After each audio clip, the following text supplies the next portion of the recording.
श्रीगुरुभ्यो नमः हरिः ओम् योऽन्तः प्रविश्य ममाचमिमां सप्तां सञ्जीवयन्ति किल शक्तिधरस्वधाम्ना अन्यांश्च हस्तचरणश्रवणप्रगादीन् प्राणान् नमो भगवते पुरुषाय तुभ्यं भवति तनुभावादेडमो कोऽपि वाग्मी जडमतिरपजन्तुर्जायते प्राज्ञमूलिः सकलवचनचेतो देवता भारती सा मम वचसि धत्तां सन्निधिं मानसे च नमो विद्याविरक्त्यादिसद्गुणौ कामरानहं वादिराजगुरून् वन्दे हयग्रीवपराश्रयान् पूज्याय राघवेन्द्राय सुधर्मरथाय च भजतां कल्पवृक्षाय नमतां कामधेनवे ब्रह्मचर्यहरिप्रेतसुविद्यावादशालिनः अष्टदां कष्टहर्तॄन्नः विद्यामान्यान् मुनीन् नमः श्रीगुरुभ्यो नमः शन्नो मित्रश्चं वरुणः शन्नो भवद्वर्यमः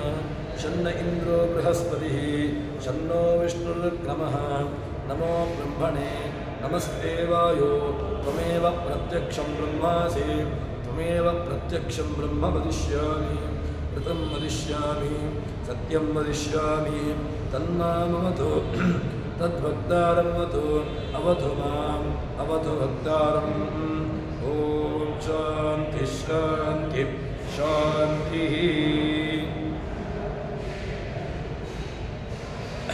ಭಗವಂತನ ವಿಚಾರವಾಗಿ ಅಲ್ಲಿ 5 ಅನ್ನಮಯ ಪ್ರಾಣಮಯ ಮನೋಮಯ ವಿಜ್ಞಾನಮಯ ಆನಂದಮಯ ಎಲ್ಲವೂ ಕೂಡ ಅದು ಭಗವಂತನ ವ್ಯವಸ್ಥೆಯಲ್ಲಿ ಅದು ಭಗವಂತನೇ ಅಂತ ಎಂಬುದಾಗಿ ಅದರ ವಿವರಣೆಯನ್ನು ಹೇಳಿದರು. ಅದಾದ ಮೇಲೆ ಅಸನ್ನೇವ ಸಭವತಿ ಅಸದ್ಬ್ರಹ್ಮೇತಿ ವೇದ ಚೇತ್ ಅಸ್ತಿ ಬ್ರಹ್ಮೇತಿ ಚೇತ್ ವೇದ ಸಂತವೇನಂ ತತೋ ವಿದುರುತಿ ತಸ್ಯೈಷ ಏವ ಶಾರೀರ ಆತ್ಮ ಯಃ ಪೂರ್ವಸ್ಯ ಎಂಬುದಾಗಿ ಭಗವಂತನ ಅನ್ನಮಯಾದಿ ಕೋಶಗಳನ್ನು ಹೇಳಿದರು. ಅದಾದ ಮೇಲೆ ಮುಂದೆ ಭಗವಂತನ ವಿಷಯವಾಗಿ ಹೇಳ್ತಾರೆ. ಏನು ಅಂತ ಕೇಳಿದರೆ ಅಸದ್ಬ್ರಹ್ಮೇತಿ ಅಂತ ಎಂಬುದಾಗಿ ಅಸನ್ನೇವ ಸಭವತಿ ಅಸದ್ಬ್ರಹ್ಮೇತಿ ವೇದಚೇತ್ ಅಂತ ಹೇಳಿಕೊಂಡು ಬ್ರಹ್ಮ ಅಸತ್ ಇತ್ಯಾದಿ ಶಬ್ದಗಳನ್ನು ಇಲ್ಲಿ ಹೇಳ್ತಾ ಉಂಟು. ಅಸದ್ ಬ್ರಹ್ಮೇತಿ ವೇದಚೇತ್ ಅಂತ ಹೇಳಿಕೊಂಡು ಅಭಾವವಾಚಕವಾಗಿರತಕ್ಕಂತಹ ಪದಗಳು ಕಾಣ್ತಾ ಇದೆ. ಭಗವಂತನಲ್ಲಿ ಅಭಾವವಾಚಕವಾಗಿರತಕ್ಕಂತಹ ಪದಗಳಿಗೆ ಹೇಗೆ ಅದನ್ನು ಸಮನ್ವಯ ಮಾಡುವಂತಹದ್ದು, ಅಭಾವವಾಚಕ ಶಬ್ದಗಳಿಗೆ ಭಗವಂತನಲ್ಲಿ ಯಾವ ರೀತಿಯಾಗಿರತಕ್ಕಂತಹ ಸಮನ್ವಯ ಅಂತ ಅಂದರೆ ಅಭಾವವಾಚಕ ಶಬ್ದ ಸರ್ವೇ ತೇ ದುಃಖವಾಚಕ ಸದ್ಭಾವವಾಚಿನ ಶಬ್ದ ಸರ್ವೇ ತೇ ಸುಖವಾಚಕ ಅಂತ ಹೇಳಿಕೊಂಡು ಅದಕ್ಕೆ ಅರ್ಥವನ್ನು ಮಾಡ್ತಾರೆ. ಹೇಗೆ ಅಂತ ಕೇಳಿದರೆ ಭಗವಂತನಲ್ಲಿ ಎಲ್ಲ ಯಾವುದೇ ರೀತಿಯಾಗಿರತಕ್ಕಂತಹ ಅಭಾವವಾಚಕವಾಗಿರತಕ್ಕಂತಹ ಪದಗಳಾಗಲಿ ಇತ್ಯಾದಿಗಳಲ್ಲಿ ಯಾವುದೇ ರೀತಿಯಾಗಿರುವ ಸಮನ್ವಯವನ್ನು ಅಥವಾ ಅದರಲ್ಲಿ ವಿರೋಧ ಇಲ್ಲ. ಯಾವುದೇ ಶಬ್ದಗಳಾಗಲಿ ಅದೆಲ್ಲವುಗಳು ಕೂಡ ಅದು ಭಗವಂತನಲ್ಲಿ ಹೇಳಲಿಕ್ಕೆ ಬರ್ತದೆ. ಭಗವಂತನಲ್ಲಿ ಅಸತ್ ಸತ್ ಯಾಕೆ ಅಂತ ಕೇಳಿದರೆ ವಿಷ್ಣು ಸಹಸ್ರನಾಮದಲ್ಲಿ ಹೇಳುವಾಗ ಅಸತ್ ಸತ್ಕರ್ತ ಸತ್ಕತಿಸ್ಸಾದು ಅಂತ ಹೇಳಿಕೊಂಡು ಅಸದಾದಿ ಪದಗಳಿಗೆ ಅಲ್ಲಿ ಹೇಳ್ತಾರೆ. ಅದೇ ರೀತಿಯಾಗಿ ಇಲ್ಲಿ ಅಸತ್ ಅಸ್ತಿ ಬ್ರಹ್ಮೇತಿ ವೇದಚೇತ್ ಅಂತ ಹೇಳಿದಾಗ ಎಲ್ಲವೂ ಕೂಡ ಪರಮಾತ್ಮನ ಗುಣಪೂರ್ಣತ್ವವನ್ನೇ ಅವುಗಳು ತಿಳಿಸತಕ್ಕಂತಹದ್ದು ಎಂಬುದಾಗಿ ಅದನ್ನು ಉತ್ತರಿಸ್ತಾರೆ. ಯಾಕೆ ಅಂತ ಕೇಳಿದರೆ ಅದಕ್ಕೆ ಬೇಕಾಗಿರತಕ್ಕಂತಹ ಪ್ರಮಾಣವನ್ನು ಕೂಡ ಆಚಾರ್ಯರು ತೋರಿಸ್ತಾರೆ. ಹೇಗೆ ಅಂತ ಕೇಳಿದರೆ ವಿದ್ವಾನೇವ ಅವನು ಯಾರು ಭಗವಂತನನ್ನು ಸರಿಯಾಗಿ ಅವನನ್ನು ಯಥಾರ್ಥವಾಗಿರತಕ್ಕಂತಹ ರೀತಿಯಲ್ಲಿ ಅವನನ್ನು ತಿಳ್ಕೊಳ್ಳುತ್ತಾರೋ ಅಂಥವರಿಗೆ ಏನಾಗ್ತದೆ ಅಂತ ಕೇಳಿದರೆ ಭಗವಂತ ತನ್ನನ್ನು ತಾನು ತೋರಿಸಿಕೊಳ್ತಾನೆ, ತನ್ನ ಲೋಕವನ್ನು ನೀಡ್ತಾನೆ ಎಂಬುದಾಗಿ ಆ ವಿಚಾರವನ್ನು ಹೇಳ್ತಾರೆ. ತದನಂತರದಲ್ಲಿ ಮುಂದೆ ಹೇಳ್ತಾರೆ ಏನು ಅಂತ ಕೇಳಿದ್ರೆ, ಸೋಕಾಮಯತ ಬಹುಸ್ಯಾಂ ಪ್ರಜಾಯೇತಿ ಸತಪೋತಪ್ಯತ ಸತಪಸ್ತಪ್ತ್ವಾ ಅಂತ ಹೇಳಿಕೊಂಡು ಭಗವಂತನ ಸೃಷ್ಟ್ಯಾದಿ ಪ್ರಕ್ರಿಯೆಗಳ ಬಗ್ಗೆ ಅಲ್ಲಿ ವಿಚಾರ ಮಾಡ್ತಾರೆ. ಏನು ಅಂತ ಕೇಳಿದ್ರೆ, ಸೋಕಾಮಯತ ಭಗವಂತ ಇಚ್ಛೆ ಪಟ್ಟ ಅಂತ. ಭಗವಂತನಿಗೆ ಇಚ್ಛೆ ಪಡಬೇಕಾ? ಸೋಕಾಮಯತ ಬಹುಸ್ಯಾ ಪ್ರಜಾಯೇತಿ.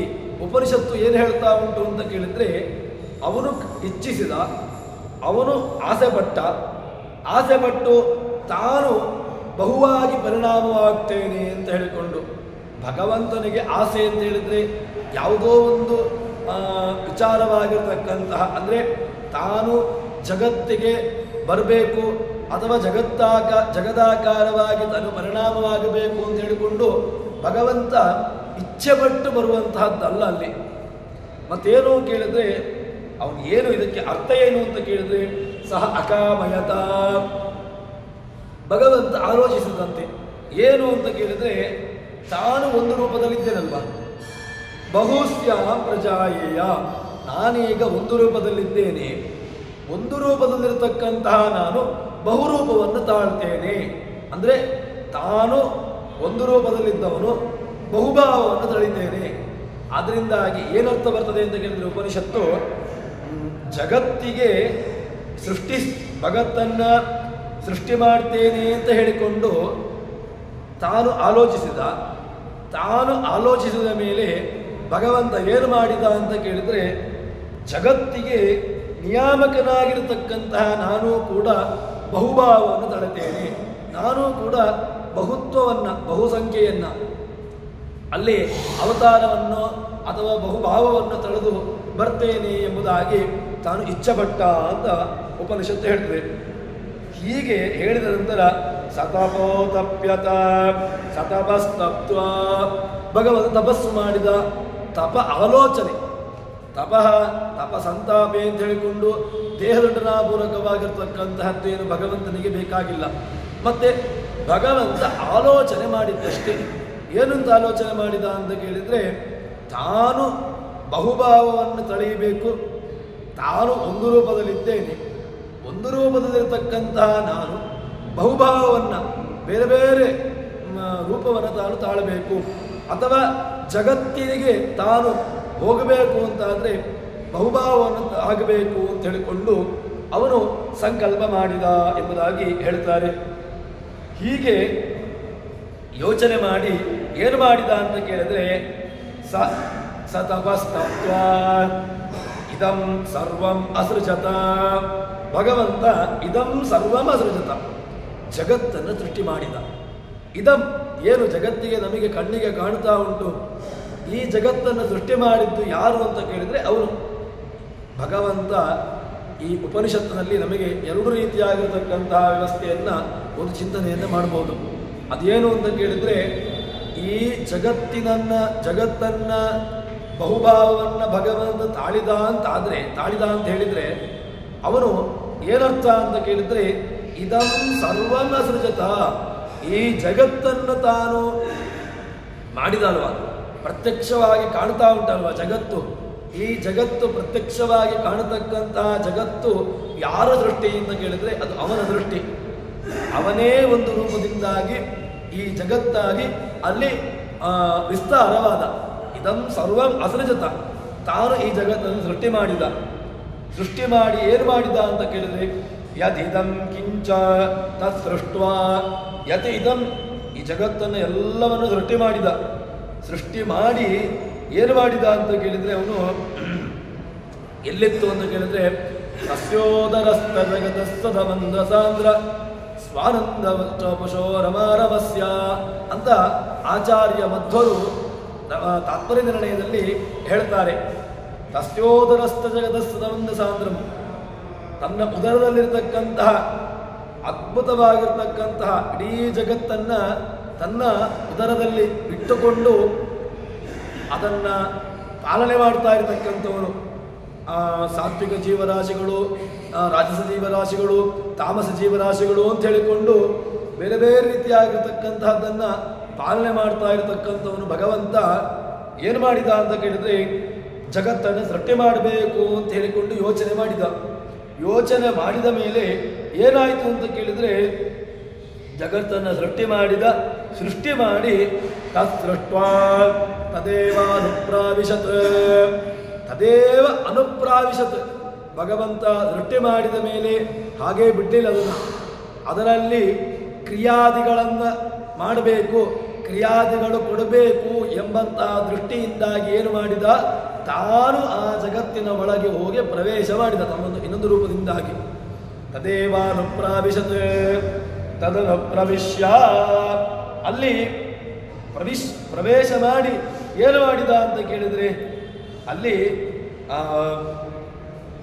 ಸತ್ಯ ಅಭವತ್ ಭಗವಂತ ಸತ್ ತನಿಸಿಕೊಂಡ, ಭಗವಂತ ಚತು ತನಿಸಿಕೊಂಡ ಎಂಬುದಾಗಿ ಅಲ್ಲಿ ಹೇಳ್ತಾರೆ. ಸತ್ ತನಿಸಿಕೊಂಡ ಯಾರು?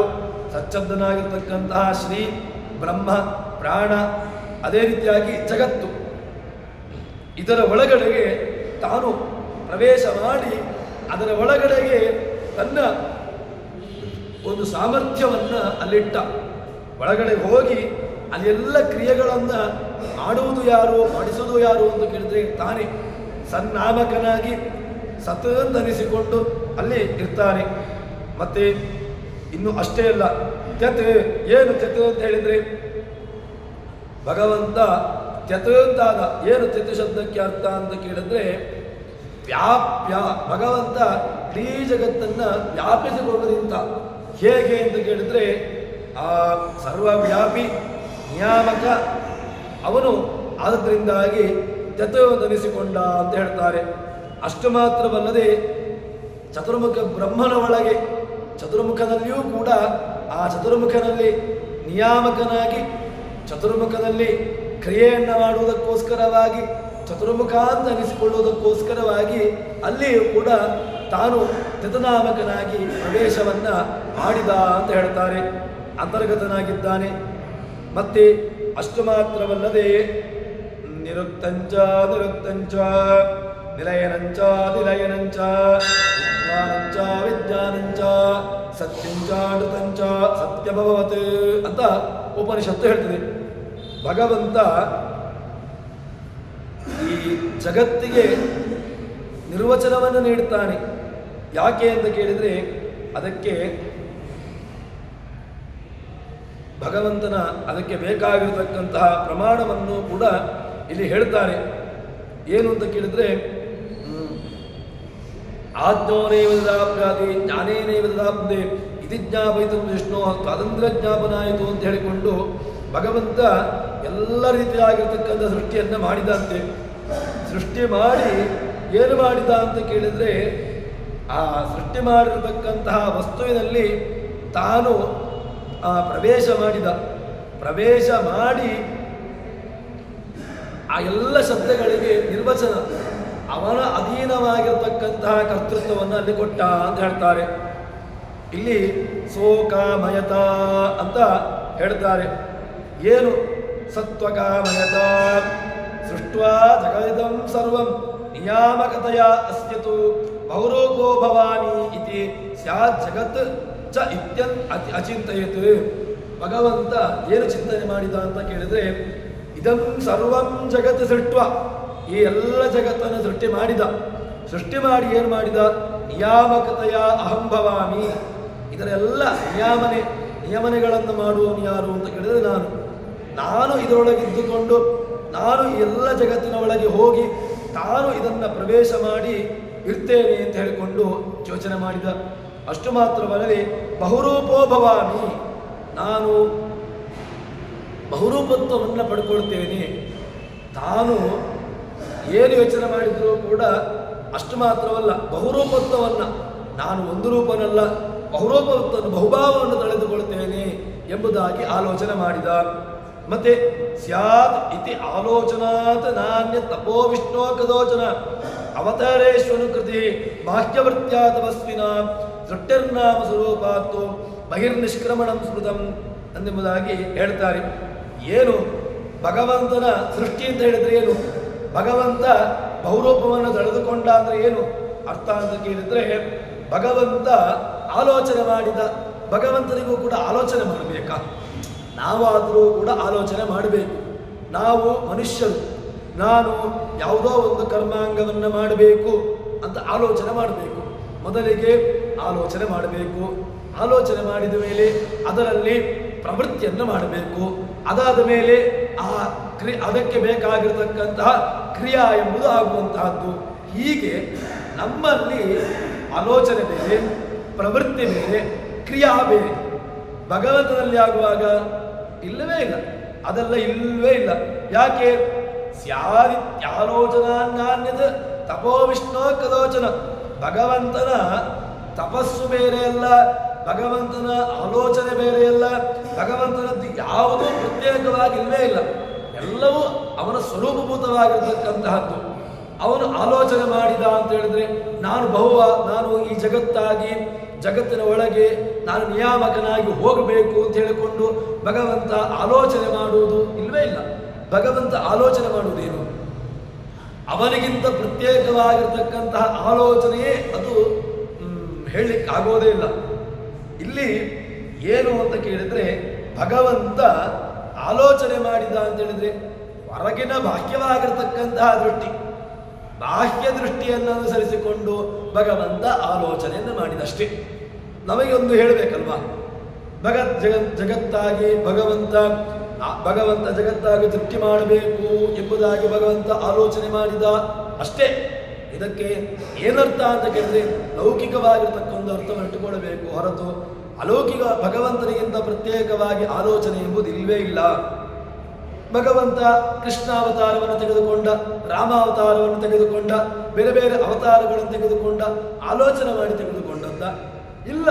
ಸ್ವಾಭಾವಿಕವಾಗಿ ಅವನು ಅಲ್ಲೇ ಅವತಾರವನ್ನು ತಾಳಿದ್ದಷ್ಟೇ. ಭಗವಂತ ಮತ್ಸ್ಯನಾಗಬೇಕು ಅಂತ ಮತ್ಸ್ಯನಾದ, ಕೂರ್ಮನಾದ, ವರಾಹ, ಬೇರೆ ಬೇರೆ ಅವತಾರಗಳನ್ನು ತಾಳಿದ ಅಷ್ಟೇ.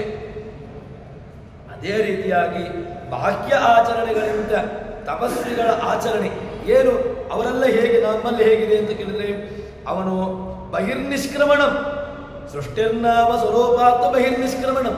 ಭಗವಂತನ ಸೃಷ್ಟಿ ಅಂತ ಹೇಳಿದ್ರೆ ತನ್ನ ಸ್ವರೂಪದಿಂದಾಗಿ ತಾನು ಹೊರಕ್ಕೆ ಬರುವಂಥದ್ದಷ್ಟೇ ಸೃಷ್ಟಿ ಅವನದ್ದು. ಎಲ್ಲ ಜಗತ್ತು ಎಲ್ಲಿದೆ ಅಂತ ಕೇಳಿದ್ರೆ ಸ್ವೋದರಸ್ಥಂ, ಭಗವಂತನ ಉದರದಲ್ಲಿ ಎಲ್ಲ ಜಗತ್ತು. ಭಗವಂತ ಎಲ್ಲ ಜಗತ್ತನ್ನು ಎಲ್ಲಿಟ್ಟುಕೊಂಡಿದ್ದಾನೆ ಅಂತ ಕೇಳಿದ್ರೆ ತನ್ನ ಉದರದಲ್ಲಿ ಎಲ್ಲವನ್ನೂ ಕೂಡ ಇಟ್ಟುಕೊಂಡಿದ್ದಾನೆ. ಎಲ್ಲವೂ ಕೂಡ ಅವನ ಹೊಟ್ಟೆ ಒಳಗುಂಟು. ಇಟ್ಟುಕೊಂಡು ಏನಾಗಿದೆ ಅಂತ ಕೇಳಿದ್ರೆ ಅವನು ಅದನ್ನು ಬೇಕು ಅಂತ ಅನಿಸಿಕೊಂಡಾಗ ಜಗತ್ತಿಗೆ ಅದನ್ನು ಸೃಷ್ಟಿಯನ್ನು ಮಾಡ್ತಾನೆ. ಇದಾದ ಮೇಲೆ ಭಗವಂತ ಸೃಷ್ಟಿ ಅಂತ ಹೇಳಿದ್ರೆ ತನ್ನ ದೇಹದಲ್ಲಿರ್ತಕ್ಕಂತಹ ಜಗತ್ತನ್ನು ಹೊರಕ್ಕೆ ತಂದು ಹಾಕುವಂತಹದ್ದು.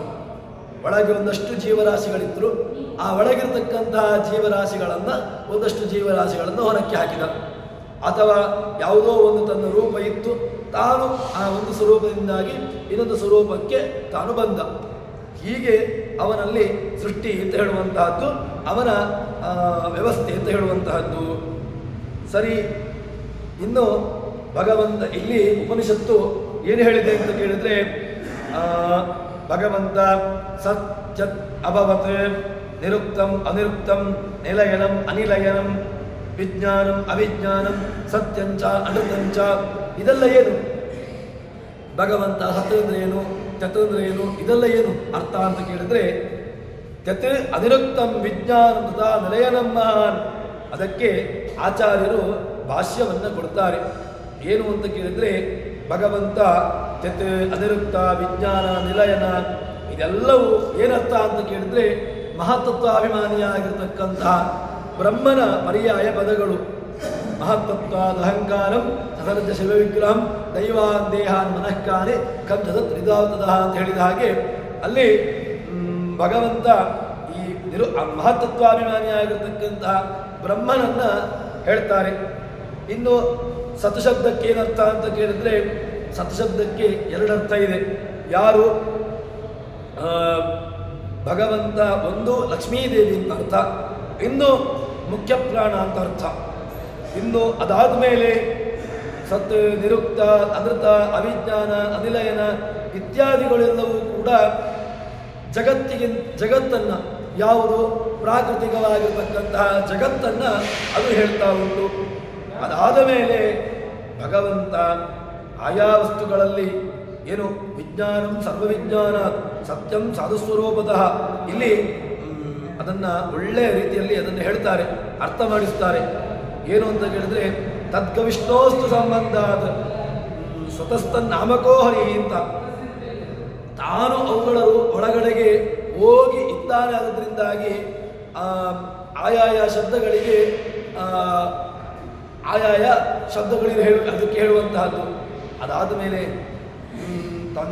ತೋ ನಿಯಾಮಕಶ್ಚೇತಿ, ಅದು ಆದಿ ಅನಂತ್ಯಾದಿ ಅವಾಚ್ಯತಃ, ಭಗವಂತ ಆ ಎಲ್ಲದರ ಒಳಗೆ ಹೋಗಿ ಅದರ ನಿಯಾಮಕನಾಗಿ ತಾನಿದ್ದಾನೆ ಅಂತ ಹೇಳ್ತಾರೆ. ಯಾಕೆ? ಅನಿರುಕ್ತಂ ನಿಲಯನಂ ಸರ್ವಾಧಾರತೋ ಹರಿ, ಭಗವಂತ ಅನಿರುಕ್ತ, ಭಗವಂತ ನಿಲಯನ. ಯಾಕೆ? ಸರ್ವಾಧಾರತ್ವ, ಇಡೀ ಜಗತ್ತಿಗೆ ಸರ್ವಾಧಾರಕ. ಯಾರು ಧಾರಣೆ ಮಾಡಿದ್ದಾರೆ, ಯಾರು ಜಗತ್ತನ್ನು ಧಾರಣೆ ಮಾಡಿದ್ದು ಅಂತ ಕೇಳಿದ್ರೆ ಜಗತ್ತನ್ನು ಧಾರಣೆ ಮಾಡಿರ್ತಕ್ಕಂಥವನು ಆ ಭಗವಂತ. ವಿಜ್ಞಾನಂ ಸರ್ವವಿಜ್ಞಾನಾತ್ ಸತ್ಯಂ ಸಾಧುಸ್ವರೂಪತಃ, ಭಗವಂತ ವಿಜ್ಞಾನ. ಯಾಕೆ? ಸರ್ವವಿಜ್ಞಾನಾತ್, ಭಗವಂತ ಇಡೀ ಜಗತ್ತಿನ ಸಾಮಾನ್ಯ ವಿಶೇಷ ಎಲ್ಲ ರೀತಿಯಾಗಿರ್ತಕ್ಕಂತಹ ಜ್ಞಾನವುಳ್ಳವನು. ಅಷ್ಟು ಮಾತ್ರವಲ್ಲದೆ ಸತ್ಯಂ, ಯಾಕೆ ಭಗವಂತ ಸತ್ಯ? ಸಾಧುಸ್ವರೂಪತ್ವಾತ್ ಸತ್ಯ, ಭಗವಂತ ಸತ್ಯ ಅಂತನಿಸಿಕೊಳ್ತಾನೆ. ಯಾಕೆ ಸತ್ಯ? ಅವನು ಸಾಧು ಸ್ವರೂಪನಾದದಿಂದಾಗಿ ಭಗವಂತ ಸತ್ಯ. ಅಷ್ಟು ಮಾತ್ರವಲ್ಲದೆ ವ್ಯಾಪ್ತ ನಿಯಾಮಕ ಜತೆ, ಅಷ್ಟು ಮಾತ್ರವಲ್ಲದೆ ಅದಾದ ಮೇಲೆ ಭಗವಂತ ಸರ್ವಾಧಾರತ್ವಾದ ನಿಲಯನ, ಮತ್ತೆ ಸರ್ವವನ್ನ ಚೆನ್ನಾಗಿ ತಿಳ್ಕೊಂಡಿದ್ದಾನೆ. ಆದ್ದರಿಂದಾಗಿ ಭಗವಂತ ವಿಜ್ಞಾನ, ನಿರ್ದಿಷ್ಟ ಗುಣ ಸ್ವರೂಪನಾದ್ರಿಂದಾಗಿ ಭಗವಂತ ಸತ್ಯ. ಇದೆಲ್ಲವೂ ಕೂಡ ಭಗವಂತನ ಹೆಸರುಗಳು. ಇನ್ನು ಲಕ್ಷ್ಮೀದೇವಿ, ಪ್ರಾಣದೇವರು, ಚತುರ್ಮುಖ ಬ್ರಹ್ಮ ಇವರನ್ನು ಬಿಟ್ಟು ಇಡೀ ಜಗತ್ತಿಗೆ ಏನು ಮಾಡ್ತಾರೆ ಅಂತ ಕೇಳಿದ್ರೆ ಭಗವಂತ ಸತ್, ನಿರುಕ್ತ, ಅನಿಲಯನ, ಅವಿಜ್ಞಾನ ಇದೆಲ್ಲವನ್ನು ಕೂಡ ಕೊಡ್ತಾನೆ. ಆದ್ರಿಂದಾಗಿ ಭಗವಂತ ಆಯಾಯ ಅನಿರುಕ್ತ ಪದದಿಂದ ವಾಚ್ಯ, ಅನಿಲಯನ ಪದ ವಾಚ್ಯ, ಎಲ್ಲ ಪದಗಳಿಂದಲೂ ಕೂಡ ತಾನು ವಾಚ್ಯನಾಗಿದ್ದಾನೆ. ಮತ್ತೆ ಭಗವಂತ ಸರ್ವ ವಸ್ತುಗಳಲ್ಲಿ ಇದ್ದಾನೆ, ಎಲ್ಲ ರೂಪಗಳಲ್ಲಿ ಎಲ್ಲ ಸ್ವರೂಪದಲ್ಲಿ ಇದ್ದಾನಲ್ವ. ಇರತಕ್ಕಂತಹ ಭಗವಂತ ಯಾವುದಾದ್ರೂ ಕೂಡ ಅಂಟಿಸಿಕೊಂಡಿದ್ದಾನ ಅಂತ ಕೇಳಿದ್ರೆ ಯಾವುದ್ರದ್ದು ಲೇಪ ಇಲ್ಲ, ಎಲ್ಲದರಲ್ಲೂ ಇದ್ದಾನೆ. ಆದರೆ ಇರತಕ್ಕಂಥ ಅವನಿಗೆ ಯಾವುದ್ರದ್ದು ಲೇಪ ಇಲ್ಲ. ಅದನ್ನೇ ಹೇಳುವಂತಹದ್ದು, ಅವನು ನಿರ್ದಿಷ್ಟ ಗುಣ ಸ್ವರೂಪ, ಗುಣರೂಪತ್ವ ಇದ್ದಾನೆ. ಆದರೆ ಯಾವುದ್ರದ್ದು ಕೂಡ ಅದರ ದೋಷವಾಗಲಿ ಅದರಿಂದ ಅಂಟಿಸಿಕೊಂಡಿಲ್ಲ. ಅದರಿಂದಾಗಿ ಅವನನ್ನು ಸತ್ಯ ಅಂತ ಹೇಳ್ತಾರೆ. ಇನ್ನು ಅಷ್ಟು ಮಾತ್ರವಲ್ಲದೆ ಅನೃತ. ಏನು ಅನೃತ ಅಂತ ಹೇಳಿದ್ರೆ ಎಲ್ಲದಕ್ಕಿಂತಲೂ ಕೂಡ ಭಗವಂತ, ಲಕ್ಷ್ಮೀದೇವಿ, ಪ್ರಾಣದೇವರು ಎಲ್ಲಕ್ಕಿಂತಲೂ ಕೂಡ ಭಿನ್ನವಾಗಿರತಕ್ಕಂತಹ ಜಗತ್ತು ಇದೆ. ಅದರಿಂದಾಗಿ ಅದನ್ನು ಅನೃತ ಎಂಬುದಾಗಿ ಇಲ್ಲಿ ಉತ್ತರವನ್ನು ಕೊಡ್ತಾರೆ. ಅಷ್ಟು ಮಾತ್ರವಲ್ಲದೆ ಮುಂದೆ ಮತ್ತೆ ಪುನಃ ಆ ಭಾಷ್ಯದಲ್ಲಿ ಹೇಳ್ತಾರೆ, ನಾಮ ಅನೇನ ಗತತ್ವಾದೇ ಹೃದಂ ಕಿಂಚ ಭಾಷಿತಂ ಸನ್ನಿರುಕ್ತಾದಿ ಶಬ್ದೇನ ತತ್ಸರ್ವಂ ಸಾಧುದೈವೈ ಅವಸಾದನಾತ್ ಅನಾದಿ ಹೇತುತ್ವಂ ಸಾಧುದೈವೈ ಸರ್ವತಃ ಅಸಾಧುತ ಅವಸಾದಾದಿ ತತ್ಕರ್ತ ತನ್ಮೈ ಭಾಷಿತಂ.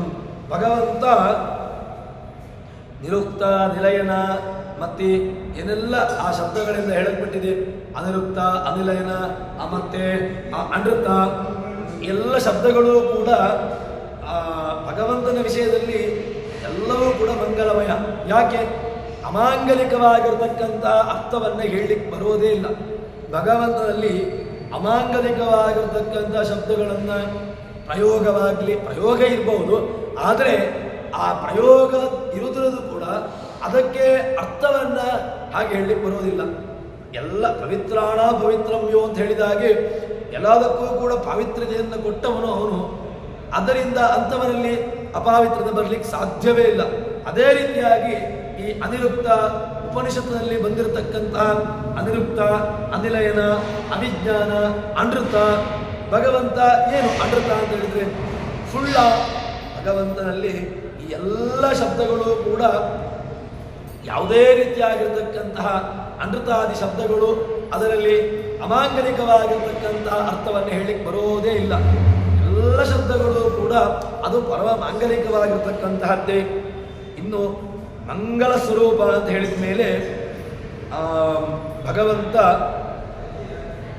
ಶಬ್ದಾದಿ ಶಬ್ದಗಳು ಎಲ್ಲ ಸತ್, ಅಸತ್, ಅನೃತ, ಅನಿರುಕ್ತ, ಅನಿಲನಯ ಎಲ್ಲ ಶಬ್ದಗಳು ಕೂಡ ಭಗವಂತನಲ್ಲಿ ಹೇಳಲಿಕ್ಕೆ ಬರ್ತದೆ ಎಂಬುದಾಗಿ ಹೇಳ್ತಾರೆ.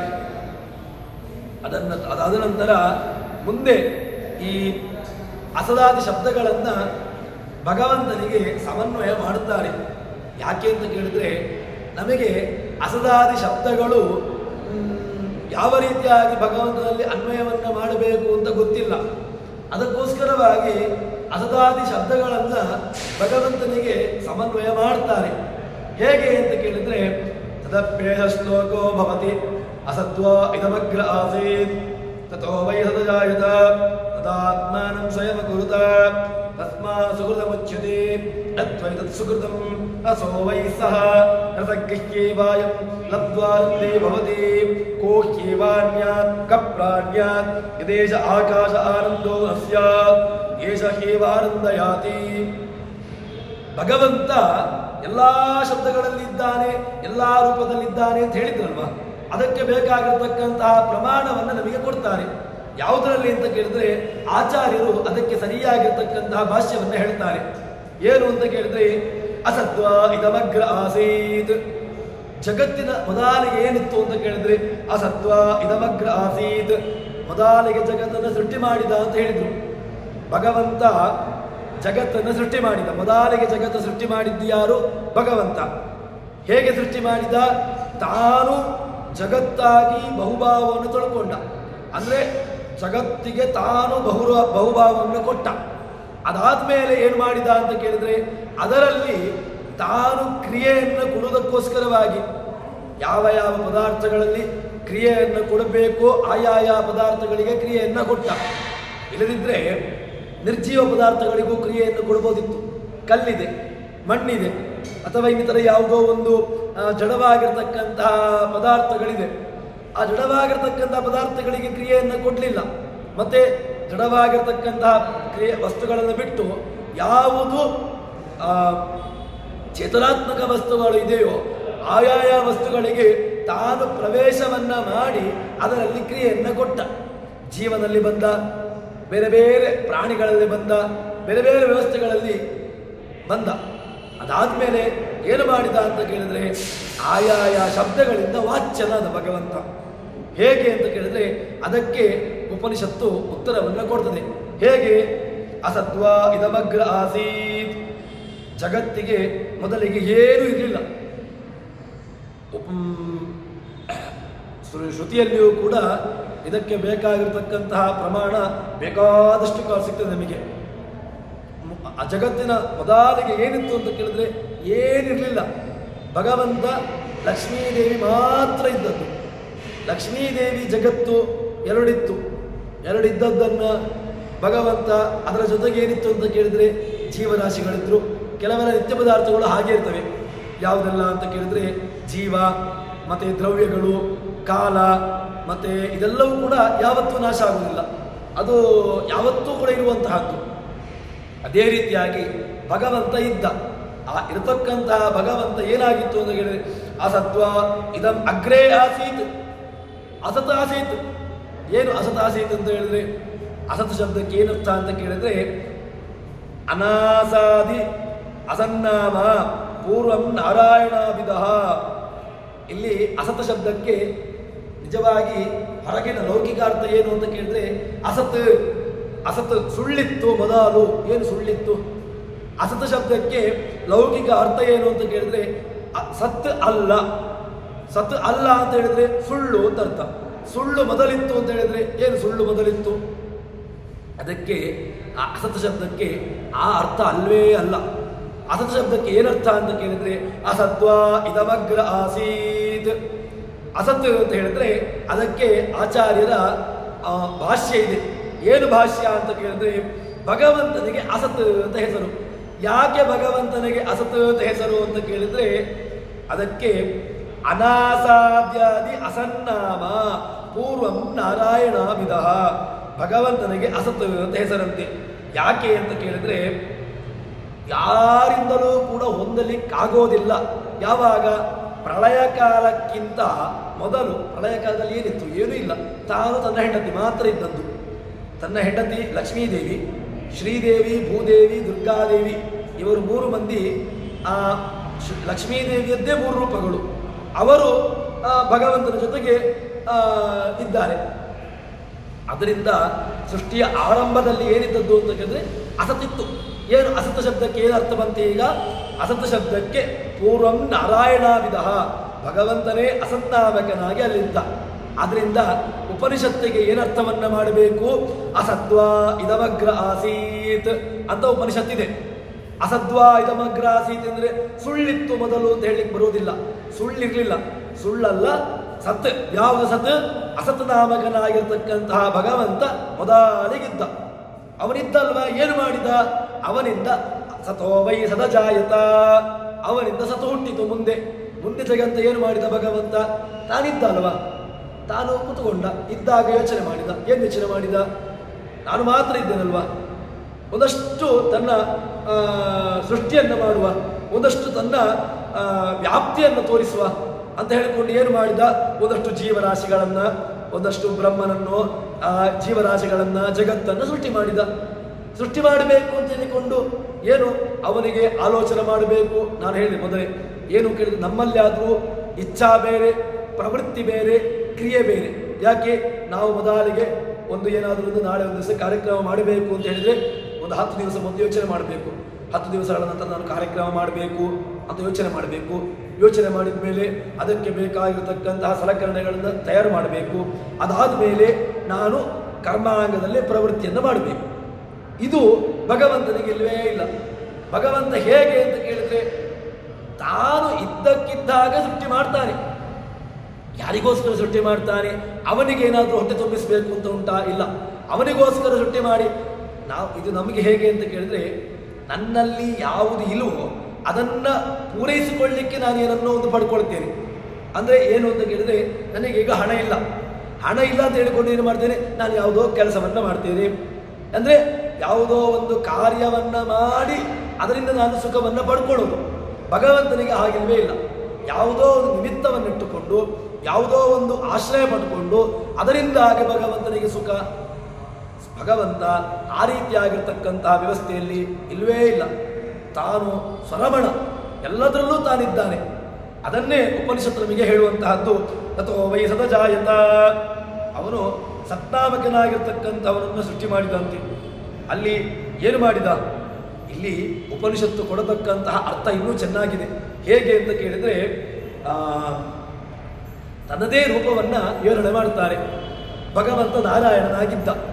ನಾರಾಯಣನಾಗಿರ್ತಕ್ಕಂತಹ ಭಗವಂತ ಏನು ಮಾಡಿದ ಅಂತ ಕೇಳಿದರೆ ಸ ವಾಸುದೇವ ಸ್ವಾತ್ಮಾನಂ ಚಕ್ರೇ ಸಂಕರ್ಷಣಾಧಿಕಂ.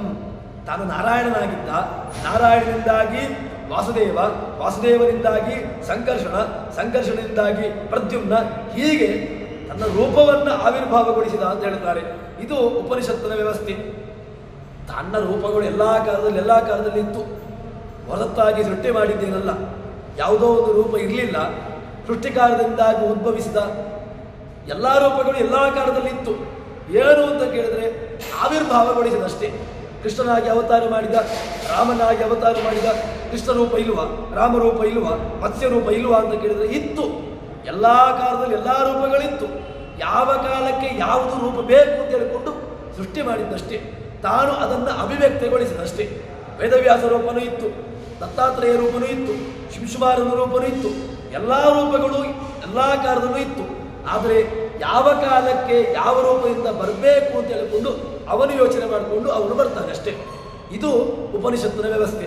ಅದಕ್ಕೋಸ್ಕರವಾಗಿ ಏನು ಅಂತ ಕೇಳಿದ್ರೆ ಭಗವಂತ ತನ್ನ ಆತ್ಮಾನಂ ಸ್ವಯಂ ಕುರುತ, ಆತ್ಮಾನಂ ಸ್ವಯಂ ಅಕೃತ. ಭಗವಂತ ತನ್ನನ್ನು ತಾನು ಮಾಡಿಕೊಳ್ಳುವುದು ಅಂತ ಹೇಳಿದ್ರೆ ಇಲ್ಲದನ್ನ ಮಾಡಿಕೊಳ್ಳುವುದು. ಭಗವಂತನ ಎಲ್ಲ ರೂಪಗಳು ಮೊದಲೇ ಇತ್ತಲ್ವ, ಮಾಡಿಕೊಳ್ಳುವುದು ಏನು ಕೇಳಿದ್ರೆ ಅಭಿವ್ಯಕ್ತಿಗೊಳಿಸಿದ ಅಂತ ಅರ್ಥ ಮಾಡಿ ಅಷ್ಟೇ. ಭಗವಂತ ಮಾಡಿಕೊಳ್ಳುವುದು ಅಂತ ಹೇಳಿದ್ರೆ ನಾನು ಹೇಳಿದಲ್ವ, ಯಾವುದೋ ಒಂದು ಇಲ್ಲದನ್ನ ಮಾಡುವುದು. ಭಗವಂತನಲ್ಲಿ ಇಲ್ಲದನ್ನ ಮಾಡಿದ ಅಂತ ಅರ್ಥ ಅಲ್ವೇ ಅಲ್ಲ. ಇತ್ತು, ಎಲ್ಲ ರೂಪಗಳು ಇತ್ತು, ಅಭಿವ್ಯಕ್ತಿಗೊಳಿಸಿದ. ಆ ವಾಸುದೇವ ರೂಪದಂತೂ ಬಂತು, ನಾರಾಯಣ ರೂಪ ಇತ್ತು, ನಾರಾಯಣ ರೂಪದಿಂದ ವಾಸುದೇವ ರೂಪ, ವಾಸುದೇವ ರೂಪದಿಂದಾಗಿ ಸಂಕರ್ಷಣ ರೂಪ, ಸಂಕರ್ಷಣ ರೂಪದಿಂದಾಗಿ ಪ್ರದ್ಯುಮ್ನ ರೂಪ, ಹೀಗೆ ಅಲ್ಲಿ ಅಭಿವ್ಯಕ್ತಿಗೊಳಿಸಿದ. ಈ ರೀತಿಯಾಗಿರ್ತಕ್ಕಂಥ ಅರ್ಥ ಉಪನಿಷತ್ತಿಗೆ ಇರುವಂತಹದ್ದು, ಅದನ್ನೇ ಹೇಳುವಂತಹದ್ದು. ಅದಾದ ಮೇಲೆ ಏನು ಮಾಡಿದ ಅಂತ ಕೇಳಿದ್ರೆ ಯದ್ವೈತ ಸುಕೃತಂ ರಸೋ ವೈ ಸಹ. ಭಗವಂತ ಎಲ್ಲದರಲ್ಲೂ ಇದ್ದಲ್ವ, ಏನು ಮಾಡಿದ ಅಂತ ಕೇಳಿದ್ರೆ ಅವನು ರಸಗೃಹ್ಯೇವಾಯ ಕೋಹ್ಯೇವಾನ್ಯಾತ್ ಕಪ್ರಾಣ್ಯಾತ್ ಯದೇಶ ಆಕಾಶ ಆನಂದೋ ನ ಸ್ಯಾತ್. ಇದು ನಮಗೆ ಬ್ರಹ್ಮಸೂತ್ರ ಭಾಷೆಯಲ್ಲಿ ಈ ಮಂತ್ರವನ್ನ ಪೂರ್ವಪಕ್ಷವಾಗಿ ತೆಗೆದುಕೊಳ್ಳುತ್ತಾರೆ. ಕೋಹ್ಯೇವಾನ್ಯಾತ್ ಕಪ್ರಾಣ್ಯಾತ್ ಯದೇಶ ಆಕಾಶ ಆನಂದೋ ನ ಸ್ಯಾತ್ ಅಂತ ಹೇಳಿಕೊಂಡು ಇದನ್ನ ಆನಂದಮಯ ಅಧಿಕರಣದಲ್ಲಿ, ಅದೇ ರೀತಿಯಾಗಿ ಆಕಾಶಾಧಿಕರಣದಲ್ಲಿ ಇದನ್ನ ಉತ್ತರವನ್ನಾಗಿ ಹೇಳ್ತಾರೆ. ಏನು ಅಂತ ಕೇಳಿದ್ರೆ ಇದು ತೈತ್ತರೀಯ ಉಪನಿಷತ್ತಿನ ಮಂತ್ರ. ತೈತ್ತರೀಯ ಉಪನಿಷತ್ತಿನಲ್ಲಿ ಆ ಅರ್ಥವನ್ನ ಚೆನ್ನಾಗಿ ಬಿಡಿಸ್ತಾರೆ. ಏನು ಅಂತ ಕೇಳಿದ್ರೆ ಕೋಹ್ಯೇವ ಅನ್ಯಾತ್ ಕಹ ಏವ ಅನ್ಯಾತ್, ನಮ್ಮನ್ನ ಯಾರು ತಾನೇ ಕಹ ಪ್ರಾಣ್ಯಾತ್, ನಮ್ಮನ್ನ ಅಣಚೇಷ್ಟಾಯ ಪ್ರಾಣ್ಯಾತ್, ಅಣಚೇಷ್ಟಾಯ ನಮ್ಮ ಒಳಗಡೆಗೆ ಇದ್ದುಕೊಂಡು ಚೇಷ್ಟೆಯನ್ನು ಕೊಡತಕ್ಕಂಥವನು ಇವನನ್ನು ಬಿಟ್ಟು ಬೇರೆ ಯಾರು ತಾನೆ ಅಂದ್ರೆ ಏನರ್ಥ? ಇದು ಎರಡು ಅರ್ಥವನ್ನು ಹೇಳಿ ಬರ್ತದೆ. ಯಾರು ತಾನೆ ಅಂತ ಹೇಳಿದ್ರಿಂದಾಗಿ ಇವನನ್ನು ಬಿಟ್ಟು ಯಾರು ಅಲ್ವೇ ಅಲ್ಲ ಅಂತ. ಇಲ್ಲಿ ಉಪನಿಷತ್ತಿನ ಆ ಸ್ವರ ಧಾಟಿಯನ್ನು ನಾವು ಅರ್ಥ ಮಾಡಿಕೊಳ್ಬೇಕು. ಯಾಕೆ ಅಂತ ಕೇಳಿದ್ರೆ ಕೋಹ್ಯೇವ ಅನ್ಯಾತ್ ಕಪ್ರಾಣ್ಯಾತ್ ಅಂತ ಹೇಳಿಕೊಂಡು ಕೋಹ್ಯೇವ ಅನ್ಯಾತ್, ಅನ್ಯಾತ್ ಇವನನ್ನ ಬಿಟ್ಟು ಉಳಿದವರು ಯಾರು ತಾನೇ ನಮ್ಮನ್ನ ಚೇಷ್ಟೆ ಮಾಡಲಿಕ್ಕೆ ಸಾಧ್ಯ ಉಂಟು? ಯಾರು ಇಲ್ಲ ಅಂತ ಅರ್ಥ. ಬೇಡ, ನಮ್ಮನ್ನು ಬೇಡ, ಪ್ರಾಣದೇವರನ್ನು ಕೂಡ ಚೇಷ್ಟೆ ಮಾಡುವವನು ಯಾರು? ಭಗವಂತನೇ. ಯಾಕೆ? ನಮಗೆ ಮಹಾಭಾರತ ರಾಮಾಯಣಗಳು ನೆನಪಾಗಬೇಕು. ಏನು ಅಂತ ಕೇಳಿದ್ರೆ ಈ ಉಪನಿಷತ್ತಿನ ಸಾರಭೂತವಾಗಿರ್ತಕ್ಕಂತಹ ಎಲ್ಲವೂ ಕೂಡ ರಾಮಾಯಣದಲ್ಲಾಗಲಿ ಮಹಾಭಾರತದಲ್ಲಾಗಲಿ ಭಗವಂತ ರಾಮದೇವರು ಪ್ರಾಣದೇವರನ್ನು ಬಿಟ್ಟಿರಲಿಲ್ಲ, ಕೃಷ್ಣದೇವರು ಭೀಮಸೇನ ದೇವರನ್ನು ಬಿಟ್ಟಿರಲಿಲ್ಲ. ರಾಮದೇವರು ಎಲ್ಲಿಗೆ ಹೋದ್ರು ಅಂತ ಕೇಳಿದ್ರೆ ಎಲ್ಲಿ ಪ್ರಾಣದೇವರಿದ್ದರೋ ಅಲ್ಲಿಗೆ ಹೋದ್ರು, ಎಲ್ಲಿ ಭೀಮಸೇನ ಇದ್ನೋ ಅಲ್ಲಿ, ಎಲ್ಲಿ ಹನುಮಂತ ಇದ್ನೋ ಅಲ್ಲಿ ಹೋಗಿ ಸೇರಿಕೊಂಡ್ರು. ಕೃಷ್ಣನಾಗಿದ್ದಾಗ ಎಲ್ಲಿ ದುರ್ಯೋಧನ ಪಕ್ಷಕ್ಕೆ ಹೋಗಲಿಲ್ಲ. ಯಾಕೆ? ಅವನು ಶ್ರೀಮಂತ ಅಂತ ಹೇಳಿಕೊಂಡು ಕೃಷ್ಣ ಹೋಗಿ ದುರ್ಯೋಧನ ಪಕ್ಷಕ್ಕೆ ಹೋಗಿ ಸೇರಿಕೊಳ್ಳಬಹುದಿತ್ತಲ್ವಾ? ಇಲ್ಲ. ಯಾಕೆ? ಭೀಮಸೇನ ಎಲ್ಲಿದ್ದ ಅಲ್ಲಿ ಹೋಗಿ ಸೇರಿಕೊಂಡ. ಎಲ್ಲಿ? ಭೀಮಸೇನ ಇದ್ದದ್ದು ಪಾಂಡವರಲ್ಲಿ. ಅದಕ್ಕೋಸ್ಕರವಾಗಿ ಭಗವಂತ ಅಲ್ಲಿ ಇದ್ದ. ಹೀಗೆ ಅದೇ ರೀತಿಯಾಗಿ ಕೋಹ್ಯೇವ ಅನ್ಯಾತ್ ಪ್ರಕಃ ಪ್ರಾಣ್ಯಾತ್, ನಮ್ಮನ್ನ ಒಳಗಿದ್ದುಕೊಂಡು ಯಾರು ತಾನೇ ನಮ್ಮನ್ನು ಚೇಷ್ಟೆ ಕೊಡ್ಲಿಕ್ಕೆ ಸಾಧ್ಯ? ಯಾರು ಇಲ್ಲ. ಮತ್ತೆ ಯದೇಶ ಆಕಾಶ ಆನಂದೋನ ಸ್ಯಾತ್, ಭಗವಂತ ಎಲ್ಲದರೊಳಗೆ ಇದ್ದುಕೊಂಡು ಪ್ರಕಾಶಮಾನ, ಸೂರ್ಯನ ಒಳಗಿದ್ದುಕೊಂಡು ಸವಿತೃನಾಮಕನಾಗಿ ಪ್ರಕಾಶವನ್ನು ಕೊಡ್ತಾನೆ. ಚಂದ್ರನ ಒಳಗಿದ್ದುಕೊಂಡು ಅಲ್ಲೊಂದು ರೂಪದಿಂದಾಗಿ ಭಗವಂತ ಪ್ರಕಾಶವನ್ನು ನೀಡ್ತಾನೆ. ಅಗ್ನಿಯಲ್ಲಿದ್ದುಕೊಂಡು, ಇಲ್ಲದಿದ್ದರೆ ಇದರಲ್ಲಿ ಪ್ರಕಾಶಮಾನತ್ವ ಹೇಗೆ ತಾನೇ ಸಾಧ್ಯ? ಜಡವಾಗಿರತಕ್ಕಂತಹ ಅಗ್ನಿಯಲ್ಲಿ ಪ್ರಕಾಶಮಾನತ್ವ ಇರ್ಲಿಕ್ಕೆ ಸಾಧ್ಯವೇ ಇಲ್ಲ. ಯಾಕೆ? ಜಡ. ಅದರಲ್ಲಿ ಅಗ್ನಿಯನ್ನು ಮುಟ್ಟಿದಾಗ ನಮಗೆ ಚೇಷ್ಟೆ ಬರ್ತದೆ. ಯಾಕೆ? ಬಿಸಿ ಆಗ್ತದೆ. ಅದರಲ್ಲಿದ್ದುಕೊಂಡು ಬಿಸಿಯನ್ನ ಕೊಡುವಂತೆ ಮಾಡ್ತಾನೆ, ಬಿಸಿಯನ್ನ ಮುಟ್ಟಿಸ್ತಾನೆ ನಮಗೆ. ಇದೆಲ್ಲವೂ ಕೂಡ ಭಗವಂತನ ಆ ಧರ್ಮಗಳು. ಅದನ್ನೇ ನಮಗೆ ಉಪನಿಷತ್ತು ಕೊಡ್ತದೆ. ಇದಕ್ಕೆ ಆಚಾರ್ಯರ ಭಾಷ್ಯ ತುಂಬ ಚೆನ್ನಾಗಿದೆ. ಏನು ಅಂತ ಕೇಳಿದ್ರೆ ಸುಖಂ ಲಬ್ಧ್ವಾ ಹಿ ಕುರುತೆ ಲೋಕಶ್ಚೇಷ್ಟಾ ಜನಾರ್ದನ ಅಲ್ಪಕರ್ಮ ಪೂರ್ಣಾನಂದಾದಿ ಸರ್ವಕೃತೆ. ಭಗವಂತ ಸುಖಂ ಲಬ್ಧ್ವಾ ಹಿ ಕುರುತೆ, ಎಲ್ಲ ಕಡೆಗಳೂ ಕೂಡ ತಾನಿದ್ದುಕೊಂಡು ಸುಖವನ್ನು ಕೊಡ್ತಾನೆ. ಆ ಎಲ್ಲ ರೂಪಗಳಲ್ಲಿದ್ದುಕೊಂಡು ನಮಗೆ ಒಂದೊಂದು ವಿಷಯಗಳನ್ನು, ಕಣ್ಣಿಗೆ ಕೆಲವು ಸಂದರ್ಭದಲ್ಲಿ ಸುಖ, ಕಿವಿಗೆ ಸುಖ, ಮುಟ್ಟಿಗೆ ಯಾವುದೋ ಒಂದು ಸ್ಪರ್ಶಕ್ಕೆ ಸುಖ, ಬೇರೆ ಬೇರೆ ಇಂದ್ರಿಯಗಳಲ್ಲಿ ತನ್ನ ಒಂದೊಂದು ಅಂಶಗಳನ್ನಿಟ್ಟುಕೊಂಡು ಆಯಾಯ ಐಂದ್ರಿಕವಾಗಿರ್ತಕ್ಕಂಥ ಸುಖವನ್ನು ನೀಡ್ತಾನೆ. ಯಾರಿಂದ ತಾನೇ ಸಾಧ್ಯ ಇದು? ಇದು ಬೇರೆ ಯಾರಿಂದಲೂ ಸಾಧ್ಯ ಇಲ್ಲ. ಯಾವುದೋ ಒಂದು ಯಾವುದೋ ಜೀವರಾಶಿಯಿಂದ ಸಾಧ್ಯ ಉಂಟಾ? ಇಲ್ಲ. ಈ ಗುಣಧರ್ಮಗಳು ಇದು ಪರಮಾತ್ಮನದ್ದೇ, ಅಸದೃಶವಾಗಿರ್ತಕ್ಕಂತಹ ಗುಣಧರ್ಮಗಳು. ಬೇರೆ ನೀವು ಯಾರನ್ನು ಬೇಕಾದರೂ ಅಲ್ಪಜ್ಞಾನನಾಗಿರ್ತಕ್ಕಂತಹ ಜೀವನಲ್ಲಿ ಈ ಗುಣಧರ್ಮಗಳನ್ನು ಹೇಳಲಿಕ್ಕೆ ಬರೋದೇ ಇಲ್ಲ. ಅದಕ್ಕೆ ಉಪನಿಷತ್ತು ಏಷಕೇವ ಆನಂದಯಾತಿ, ಉಪನಿಷತ್ತು ಅಷ್ಟು ದೃಢವಾಗಿ ಹೇಳಬೇಕು ಅಂತ ಹೇಳಿದ್ರೆ ಏಷಕೇವ ಏಷಹಿಯೇವ, ಇವನೇ ತಾನೆ. ಯಾರು ಇವನೇ ತಾನೆ ಅಂತ ಹೇಳಿದ್ರೆ ಯಾವುದೋ ಒಂದು ಪ್ರಸಿದ್ಧನಾಗಿರ್ತಕ್ಕಂಥವನು ಅಂತ ಆಗಬೇಕು. ಎರಡು ಅರ್ಥ. ಏನರ್ಥ ಅಂತ ಕೇಳಿದ್ರೆ ಏಷಃ ಅಂತ ಹೇಳಿದ್ರೆ ಯಾವುದೋ ಒಂದು ಹತ್ತಿರದ ವಸ್ತು. ನಾವು ಎಲ್ಲಿ ಪ್ರಯೋಗ ಮಾಡ್ತೇವೆ ಇದಂ ಅಯಂ ಏಷಃ, ಈ ಎಲ್ಲ ಪ್ರಯೋಗಗಳನ್ನು ತಿಳ್ಕೊಳ್ಬೇಕು. ಯಾಕೆ ಅಂತ ಕೇಳಿದ್ರೆ ಮೊದಲಿಗೆ ಏನು ಬಂತು ಅಂತ ಕೇಳಿದ್ರೆ ಇದಂ ಸರ್ವಂ ಅಸೃಜತ ಅಂತ ಉಂಟು. ಮೊದಲಿಗೆ ಉಪನಿಷತ್ತು ಆರಂಭ ಆದ್ದು ಹೇಗೆ ಅಂತ ಕೇಳಿದ್ರೆ ಇದಂ ಸರ್ವಂ ಅಸೃಜತ. ಇದಂ ಸರ್ವಂ ಅಸೃಜತ ಅಂತ ಹೇಳಿದ್ರೆ ಯಾವುದೋ ಒಂದು ಕಣ್ಣಿಗೆ ಕಾಣತಕ್ಕಂತಹ ಜಗತ್ತನ್ನು ಸೃಷ್ಟಿ ಮಾಡಿದ ಅಂತ ಅರ್ಥ ಉಂಟು. ಅಂದ್ರೆ ಜಗತ್ತು ಸತ್ಯ ಅಂತ ಆಯ್ತು. ಒಂದು ಇದಂ ಸರ್ವಂ ಅಸೃಜತ ಅಂತ ಹೇಳಿದ್ರಿಂದಾಗಿ ಇದಂ ಇದು ಯಾವುದು? ಇದು ಕಣ್ಣಿಗೆ ಕಾಣತಕ್ಕಂತಹ ಜಗತ್ತು. ಸರ್ವಂ ಎಲ್ಲವನ್ನೂ ಕೂಡ ಅಸೃಜತ ಭಗವಂತ ಸೃಷ್ಟಿ ಮಾಡಿದ. ಹೇಗೆ ಅಂದ್ರೆ ಎರಡು ಅರ್ಥ ಬಂತು. ಏನು? ಒಂದು ಜಗತ್ತು ಸತ್ಯ ಅಂತ ಅರ್ಥ ಬಂತು, ಮತ್ತೊಂದು ಅವನು ಸೃಷ್ಟಿ ಮಾಡಿದ್ದು ಅಂತ ಅರ್ಥ ಬಂತು. ಅಂದ್ರೆ ಎರಡು ಅರ್ಥ. ಇನ್ನೊಂದು ಅರ್ಥವನ್ನು ಹೇಳ್ಬೋದು. ಏನು ಅಂತ ಕೇಳಿದ್ರೆ ಸೃಷ್ಟಿ ಮಾಡುವವನು ಬೇರೆ ಇರಬೇಕಲ್ವಾ, ಸೃಷ್ಟಿ ಮಾಡಿರ್ತಕ್ಕಂತಹ ವಸ್ತು ಬೇರೆ ಇರಬೇಕಲ್ವಾ. ನನ್ನ ಕೈಯಲ್ಲಿ ಮೊಬೈಲ್ ಸೃಷ್ಟಿ ಆಯಿತು ಅಂತ ಹೇಳಿದ್ರೆ ನಾನು ಬೇರೆ, ಮೊಬೈಲ್ ಬೇರೆ. ನಾನು ಬೇರೆ, ಜಗತ್ತು ಅಥವಾ ಯಾವುದೋ ಒಂದು ವಸ್ತು ಬೇರೆ. ಹೇಗೆ ನಾನು ಬೇರೆ, ಈ ಕಟ್ಟಡವನ್ನು ಮಾಡಿದ್ದು ನಾನು ಅಂತ ಆದರೆ ನಾನು ಕಟ್ಟಡ ಒಂದೇನಾ? ನಾನೇ ಕಟ್ಟಡ ಒಂದೇ ಅಂತ ಆಗಿದ್ರೆ ನಾನೇ ಕಟ್ಟಡವಾಗಿ ಪರಿಣಾಮ ಆಗಬೇಕಿತ್ತು. ನಾನು ಕಟ್ಟಡ ಮಾಡ್ತಾ ಮಾಡ್ತಾ ಮಾಡ್ತಾ ಮಾಡ್ತಾ ಕಟ್ಟಡವಾಗಿ ಪರಿಣಾಮ ಆಗಬೇಕಿತ್ತು. ಭಗವಂತ ಹಾಗೆ ಮಾಡಿಲ್ಲ. ಭಗವಂತ ಏನು ಮಾಡಿದ? ಇದಂ ಸರ್ವಂ ಅಸೃಜತ. ಭಗವಂತ ತಾನು ಪ್ರತ್ಯೇಕವಾಗಿದ್ದ ಇದ್ದುಕೊಂಡು ಏನು ಮಾಡಿದ? ಈ ಜಗತ್ತನ್ನು ಸೃಷ್ಟಿ ಮಾಡಿದ. ಅಂದ್ರೆ ಜಗತ್ತು ಪ್ರತ್ಯೇಕವಾಗಿತ್ತು ಅಂತಾಯ್ತು. ಹಾಗಿದ್ರೆ ಸೃಷ್ಟಿ ಮಾಡಿದ ಮೇಲೆ ಅದರಲ್ಲಿ ಕ್ರಿಯೆ ಕೊಡಬೇಕಲ್ವಾ? ಖಾಲಿ ಸೃಷ್ಟಿ ಮಾಡಿದ್ರೆ ಆಯ್ತಾ? ಖಾಲಿ ಮಕ್ಕಳು ಬಂದ್ರೆ ಆಯ್ತಾ? ಮಕ್ಕಳನ್ನ ಹುಟ್ಟಿಸಿದ್ರೆ ಆಯ್ತಾ? ಮಕ್ಕಳಿಗೆ ಬೇಕಾಗಿರ್ತಕ್ಕ ಸಂಸ್ಕಾರ ಕೊಡಬೇಕು, ಮಕ್ಕಳಿಗೆ ಬೇಕಾಗಿರ್ತಕ್ಕಂತಹ ಕಾಲಕಾಲಕ್ಕೆ ಬೇಕಾಗಿರ್ತಕ್ಕಂಥ ವ್ಯವಸ್ಥೆಯನ್ನು ಮಾಡಬೇಕು. ಇದೆಲ್ಲವೂ ಕೂಡ ಉಂಟಲ್ವಾ? ಅದೇ ರೀತಿಯಾಗಿ ಭಗವಂತ ಏನು ಮಾಡಿದ ಅಂತ ಕೇಳಿದ್ರೆ ಇದಂ ಸರ್ವಂ ಅಸೃಜತ. ಸೃಷ್ಟಿ ಮಾಡಿ ತಾನೇ ಒಳಗೆ ಹೋಗಿ ಪ್ರವೇಶ ಮಾಡಿದ. ಅದರಲ್ಲಿ ತಾನು ಪ್ರವೇಶವಾಗಿ ಅದನ್ನ ವೃದ್ಧಿಗೊಳಿಸ್ತಾ ಬಂದ. ಅದಕ್ಕೆ ಬೇಕಾಗಿರ್ತಕ್ಕಂತಹ ಕಾಲಕಾಲಕ್ಕೆ ಬೇಕಾಗಿರ್ತಕ್ಕಂತಹ ವ್ಯವಸ್ಥೆಯನ್ನ ಭಗವಂತ ಜಗತ್ತಿಗೆ ಕೊಡ್ತಾ ಬಂದ. ಇದನ್ನ ನಮಗೆ ಉಪನಿಷತ್ತು ಕೊಟ್ಟಂತಹ ಉತ್ತರ. ಸರಿ, ಕೊಟ್ಟಾದ್ಮೇಲೆ ಅವನಿಗೇನಾದರೂ ದುಃಖ ಉಂಟಾ ಅಂತ ಕೇಳಿದ್ರೆ ಇಲ್ಲಪ್ಪ, ಅವನಿಗೆ ದುಃಖ ಇಲ್ಲವೇ ಇಲ್ಲ. ಯಾಕೆ ಅಂತ ಕೇಳಿದ್ರೆ ಏಷಕೇವ ಆನಂದಯಾತಿ. ನೀನು ಅವನಲ್ಲಿ ಯಾವುದೇ ರೀತಿಯಾಗಿರ್ತಕ್ಕಂತಹ ಒಂದು ದೋಷವನ್ನ ಕಲ್ಪನೆ ಮಾಡಬೇಡ. ಯಾಕೆ? ಅವನು ಹೇಗಿದ್ರೂ ಕೂಡ ಆನಂದವಾಗಿರ್ತಾನೆ. ಅವನಿಗೆ ಜಗತ್ತಿನಲ್ಲಿ ಉಂಟಾಗತಕ್ಕಂತಹ ಪದ್ಮಪತ್ರವಿವಾಂಬಸ ನಾವೆಲ್ಲ ಇರ್ತೇವಲ್ವ. ಕೆಲವು ಸಂದರ್ಭದಲ್ಲಿ ಯಾವುದೋ ಒಂದು ವಸ್ತುವಿಗೆ ಅಥವಾ ಯಾವುದೋ ಒಂದು ವಿಷಯಕ್ಕಾಗುವಾಗ ಇದ್ರೂ ಕೂಡ ಇಲ್ಲಿರ್ತೇವೆ. ಭಗವಂತನು ಕೂಡ ಜಗತ್ತಿನಲ್ಲಿ ಇದ್ದಾನೆ. ಇದ್ದಾನೆ ಇಲ್ವಾ? ಇಲ್ಲ. ಯಾಕೆ ಇದ್ದಾನೆ ಅಂತ ಹೇಳಿದ್ರೆ ಅವನ ನಿಯಮದಲ್ಲಿ ಉಂಟು, ಅವನ ಅಂಕೆಯಲ್ಲಿ ಉಂಟು. ಭಗವಂತ ಹಾಗಿದ್ರೆ ಅವನ ಅಂಕೆಯಲ್ಲಿ ಉಂಟು ಅಂತಾದ್ರೆ ಅವನಿಗೂ ಕೂಡ ಎಲ್ಲವೂ ಕೂಡ ತಗಬೇಕಲ್ವಾ? ಒಳಗಡೆ ದೇವರಿದ್ದಾನೆ ಅಂತಾದ್ರೆ ನನಗೆ ದುಃಖ ಆಯಿತು.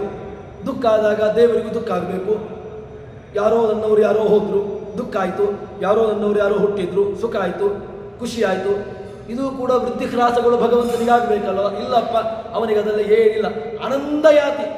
ಅವನು ಆನಂದ ರೂಪನಾಗಿ ಒಳಗಡೆ ನೆಮ್ಮದಿಯಿಂದ ಇರ್ತಾನೆ. ಇದು ನಮಗೆ ಹೇಗೆ ಅಂತ ಕೇಳಿದ್ರೆ ಸರ್ವಲೋಕ ಸ ಏಕೈಕ ಆನಂದ ಇದು ಚಾಕಿಲಂ. ಇದು ಆಚಾರ್ಯದ ಮಾತು. ಸರ್ವಲೋಕ ಸ ಏಕೈಕ, ಅವನೊಬ್ಬರೇ. ಮತ್ತೆ ಆನಂದ ಇದು ಚಾಕಿಲಂ, ಅಖಿಲಂ ಆನಂದಯತಿ. ಒಬ್ಬರಿಗೆ ಅಂತಲ್ಲ, ಇಡೀ ಜಗತ್ತಿಗೆ ಆನಂದವನ್ನು ಕೊಡತಕ್ಕಂಥ ಸಾಮರ್ಥ್ಯ ಅವನಿಗುಂಟು. ಇದು ಭಗವಂತನ ಎಕ್ಸ್ಟ್ರಾರ್ಡಿನರಿ ಧರ್ಮ. ಇದು ಬೇರೆ ಯಾರಲ್ಲೂ ಕೂಡ ಇದನ್ನ ಹೇಳಲಿಕ್ಕೆ ಬರೋದಿಲ್ಲ. ಇದು ನಮಗೆ ಉಪನಿಷತ್ತು, ತೈತ್ತರೀಯ ಉಪನಿಷತ್ತಿನ ಆರಂಭದಲ್ಲಿ ಈ ಭಗವಂತನ ಮಹತ್ವವನ್ನು ತಿಳಿಸ್ತಾ ಇರತಕ್ಕಂತಹದ್ದು. ಇದಾದ ಮೇಲೆ ಯದಾಹ್ಯೇ ವೈಶ ಅಂತ ಹೇಳಿಕೊಂಡು ಭಗವಂತನ ಇನ್ನಷ್ಟು ಅವನ ವ್ಯಾಪ್ತತೆಯನ್ನು, ಅವನ ಇನ್ನಷ್ಟು ಗುಣಧರ್ಮವನ್ನು, ಅವನ ವಿಸ್ತಾರವನ್ನು ತೈತ್ತರೀಯ ಉಪನಿಷತ್ತು ಇನ್ನಷ್ಟು ಅದನ್ನು ವಿಸ್ತಾರಪಡಿಸಿದೆ. ಅದನ್ನು ಮುಂದಕ್ಕೆ ಸೇರಿದಾಗ ನೋಡೋಣ ಅಂತ ಹೇಳುವಲ್ಲಿ ಹರಿಪ್ರಿಯತಾ ಶ್ರೀಕೃಷ್ಣಾರ್ಪಿತಮಸ್ತು.